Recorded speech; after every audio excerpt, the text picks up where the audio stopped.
আসসালামু আলাইকুম রহমতুল্লাহ। এমকে রচিত easy plus and note and shortcut suggestion with সলিউশনের পক্ষ থেকে আপনাদের স্বাগত। আজকের ক্লাসে আলোচ্য বিষয় যে সমস্ত শিক্ষার্থীগণ জাতীয় বিশ্ববিদ্যালয়ের অধীনে এমবিএ ফাইনাল ইয়ার 2022 সালের পরীক্ষার্থী তাদের উদ্দেশ্যে শর্টকাট সাজেশন এবং কিছু পরামর্শ। শিক্ষার্থীগণ, ইতিমধ্যে আপনাদের ফর্ম ফিল আপের ডেট শেষ হয়েছে, সুতরাং এখন আপনাদের হাতে সময় খুবই কম। এই অল্প সময়ের মধ্যে 7টি সাবজেক্ট ভালোভাবে প্রিপারেশন নিতে হবে। ভালো ফলাফলের জন্য প্রত্যেকটি সাবজেক্টের গুরুত্ব সমান দিতে হবে। হিসাব বিজ্ঞান বিভাগে 7টি সাবজেক্টের মধ্যে 5টি সাবজেক্ট ম্যাথ এবং 2টি সাবজেক্ট 100% থিওরিটিক্যাল। ভালো ফলাফলের জন্য প্রত্যেকটা সাবজেক্ট কিন্তু এখানে গুরুত্ব সমান, যদিও ম্যাথমেটিক্যাল সাবজেক্ট একটু সময় দিলে এ প্লাস পাওয়া খুব সহজ। পাশাপাশি থিওরিটিক্যাল সাবজেক্ট এ প্লাস না থাকলেও অন্তত কাছাকাছি যেন থাকতে পারে, সেজন্য এখনই প্রিপারেশন নিতে হবে। তাই ছাত্রদের কথা মাথায় রেখে আমরা অনলাইন ক্লাসের ব্যবস্থা করেছি। সকালে এবং রাত্রে 2বার ক্লাস করতে পারবে। পাশাপাশি থিওরিটিক্যাল সাবজেক্টগুলো পড়া দেওয়া হবে এবং মডেল টেস্ট নেওয়া হবে অধ্যায়ভিত্তিক। একটা অধ্যায় পড়া দিয়ে 3 দিন পর পরীক্ষা হবে। এইভাবে যদি কন্টিনিউ করতে পারেন তাহলে পরীক্ষার আগে আমরা একবার শেষ করে কয়েকবার রিভিশন দিতে পারবো। আজই যোগাযোগ করুন। স্ক্রিনে যে নাম্বারটি দেখতে পাচ্ছেন এই নাম্বারে হোয়াটসঅ্যাপ চালু আছে, সরাসরি কল করতে পারেন অথবা মেসেজ দিতে পারেন। আর যারা কোর্স করতে চান তাদের জন্য এক সেট বই ফ্রি দেওয়া হবে। পাশাপাশি যারা কোর্স করবে না তাদের সুলভ মূল্যে বইটা তাদের কাছে বিক্রি করা হবে। ঠিক আছে দেখুন, সেই ভালো তার সব ভালো তার। মাস্টার্স ফাইনাল ইয়ার হলো আপনার জীবনের সবথেকে শেষ সিলেবাস। যেহেতু ফর্ম ফিল আপ হয়ে গেছে, এখনই আপনার প্রিপারেশন নিতে হবে, এখনই সিদ্ধান্ত নিতে হবে যে প্রথমে একটা ভালো বই আপনাকে সংগ্রহ করতে হবে, পাশাপাশি একজন ভালো শিক্ষক আপনাকে বাছাই করতে হবে। ছাত্রদেরকে সহজে বোঝানোর জন্য আমার আবিষ্কৃত ফরম্যাট অনুযায়ী আমি ম্যাথগুলো যেমনভাবে সাজিয়ে দিয়েছি, থিওরিটিক্যাল বিষয়গুলো সাবলীল ভাষা, প্রাঞ্জল ভাষা দিয়ে লিখেছি, যাতে একবার পড়লে আপনি সহজে লিখতে পারেন। বাজারের বইগুলো জিকির করে করে মুখস্থ করা হয় কেন? কারণ তাদের ভাষাগুলো দেখেন সহজে সাজানো না, এলোমেলোভাবে লেখা, কোনো কনসেপ্ট ক্লিয়ার না। আমি স্মুথ ভাষা দিয়ে খুব সুন্দরভাবে আমার থিওরিগুলো সুন্দর করে লিখে দিয়েছি। ম্যাথ এবং থিওরি সবগুলো অনেক সহজভাবে লেখা আছে। আপনি রেজাল্ট ভালো করতে আপনার জন্য খুবই সহজ হবে। এখন আজকে আমরা আলোচনা করব আপনাদের দ্বিতীয় সাবজেক্ট অ্যাডভান্স কস্ট অ্যাকাউন্টিং নিয়ে। এটা খুবই গুরুত্বপূর্ণ সাবজেক্ট। এই সাবজেক্টে এ প্লাস পাওয়া খুবই সহজ।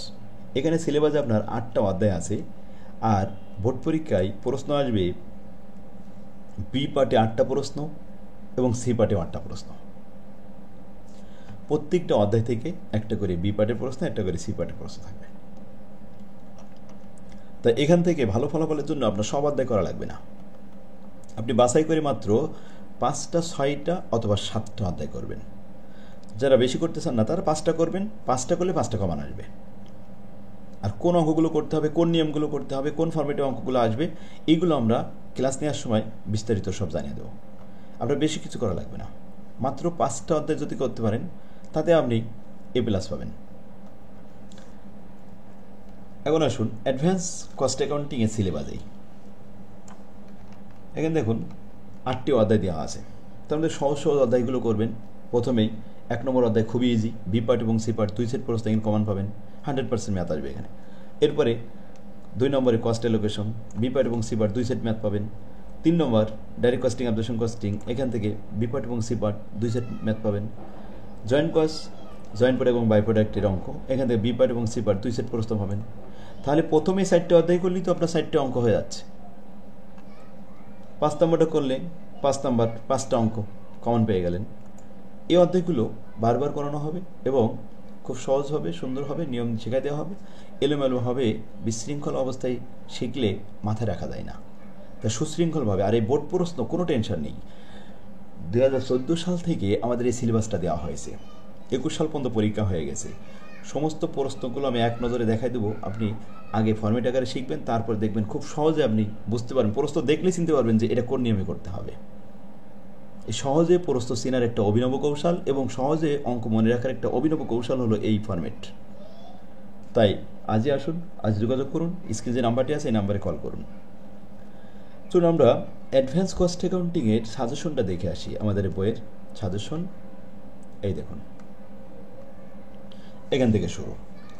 312503 code number advance cost accounting প্রথম অধ্যায়ের কিছু থিওরি দিয়েছি। থিওরিগুলো আপনার পড়া লাগবে না, এখান থেকে ম্যাথ করবেন, ম্যাথ আসবে 100%। এখান থেকে ম্যাথ কমন পাবেন। বি পার্ট এবং সি পার্টের জন্য এই করে ম্যাথ প্র্যাকটিস করলেই আনাফ। 1 নম্বর ফর্মেট থেকে 5টা অঙ্ক দিয়েছি, 2 নম্বর ফর্মেট থেকে এখানে 5টা অঙ্ক দিয়েছি এবং 3 নম্বর ফর্মেট থেকে একটা, আর 5 নম্বর ফর্মেট থেকে একটা। এই কয়টা প্রশ্ন যখন আমি সব আমাদের বইয়ের অঙ্কগুলো সমাধান করে এটা আবার অ্যাসাইনমেন্ট দেবো, আর এখান থেকে আবার পরীক্ষা নিব। এ হবে যদি আমরা পরীক্ষার আগে 2-3 বার শেষ করতে পারি, তাহলে এ প্লাস আপনি নিশ্চিত পাবেন ইনশাল্লাহ।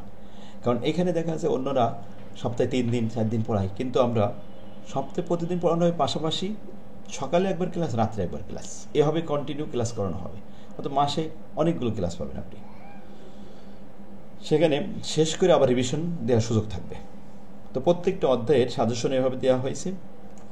আর অঙ্কগুলো দেখতে পারেন, এটা আপনার সিলেবাস আগে সাজেশনটা দেখাই।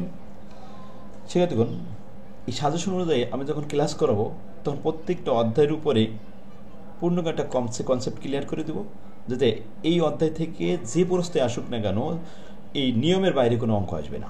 কোনো বোর্ড প্রশ্ন কমান আসার দরকার নেই, কিন্তু আপনি নির্ভুল অ্যান্সার করার দরকার। আপনি নির্ভুল অ্যান্সার করতে পারবেন, এটাই আপনার সার্থকতা।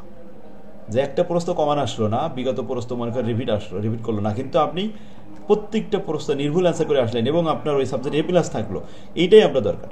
এটাই পরীক্ষা, এটাই শিক্ষা ব্যবস্থা। কিন্তু বোর্ড প্রশ্ন মুখস্থ করে যাওয়া, সেটার একটা অঙ্ক করে যাওয়া, এই সমস্ত কনসেপ্ট ক্লিয়ার না। এই জিকির করে 5-6টা মুখস্থ করে যে এই পরীক্ষা হয় না, এগুলো গলতকরণ করা হয়ে যায়। আর যদি কমান না আসে তাহলে তো একটা ইয়ার লস হয়ে যাবে। এইভাবে রিস্ক নেবেন না। তো এখনই আপনার উপযুক্ত সময় একটা ভালো শিক্ষক বাছাই করতে হবে, পাশাপাশি একটা ভালো বই সংগ্রহ করতে হবে। বাজারের বইগুলোর অবস্থা খুবই খারাপ, এই বইয়ের কারণেই ছাত্ররা রেজাল্ট খারাপ করতেছে। আপনি যাচাই করে দেখুন, রিভিউগুলো দেখুন, আমার ভিডিওগুলো দেখুন, তারপরে আমার সাথে যোগাযোগ করুন। আশা করি ইনশাল্লাহ অনেক ভালো করবেন। সেখানে দেখুন, তাহলে অ্যাডভান্স কস্ট অ্যাকাউন্টিংয়ের এই যে 8টা অধ্যায়ের উপরে সব অঙ্কগুলো সাজেশন দিয়েছি। এই বইয়ের পেজ নম্বর সহ দেওয়া রয়েছে 3-in-1, এখানে পাবেন অ্যাডভান্স কস্ট অ্যাকাউন্টিং। আর এই বইয়ের পেজ নাম্বারই এখানে দেওয়া।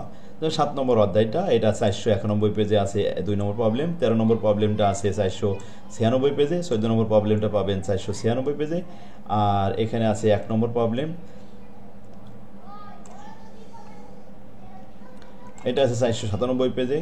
আর 1 নম্বর ফর্মেটে 7 নম্বর প্রবলেম 499, 1 নম্বর ফর্মেটে 10 নম্বর প্রবলেম, এটা 500 নম্বর পেজে আছে। এরপর 2 নম্বর ফর্মেটে 4টা অঙ্ক আছে,